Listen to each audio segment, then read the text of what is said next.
Kronologi kawanan bebek tertabrak kereta api viral di media sosial, 30 bebek jadi korban, ini kata saksi. Viral video kawanan bebek mati dilindas tertabrak kereta api. Kejadian itu dikonfirmasi oleh Pradikta Naufal Irfanda, 21, pria yang mengambil video bebek tertabrak kereta api. Benar, saya yang merekam videonya, kata Pradikta saat dikonfirmasi oleh Kompas.com, Selasa, tanggal 30 November tahun 2021. Ia mengatakan, kejadian itu terjadi pada Senin, tanggal 29 November tahun 2021, di daerah Sepanjang Asri, Kecamatan Sepanjang Taman, Kabupaten Sidoarjo, Jawa Timur. Pagi itu, Pradikta sebenarnya ingin hunting video kereta api yang menjadi hobinya. Bukan asli sana, sebagai hobi saya suka hunting kereta. Niat saya cuma update pembangunan jalur ganda, tiba-tiba ada insiden begitu, jelas dia. Sebenarnya, ia berencana mengingatkan peternak tersebut bahwa ada jadwal kereta lewat. Akan tetapi, ia ragu apakah kereta benar-benar sudah berangkat sesuai jadwal.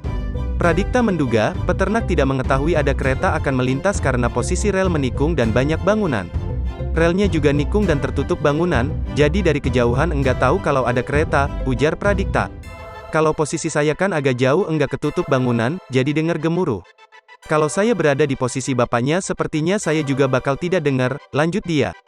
Karena posisi tidak tahu ada kereta, ia menduga peternak kemudian memutuskan untuk menyeberangkan bebeknya. Sesaat kemudian, kereta api ekonomi lokal Kertosono Surabaya tiba-tiba melintas dan melibas sejumlah bebek yang tengah menyeberang. Menurut pemilik, sekitar 30 bebek yang menjadi korban.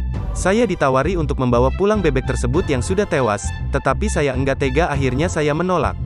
Toh bukan hak saya juga untuk mendapatkannya, kata dia.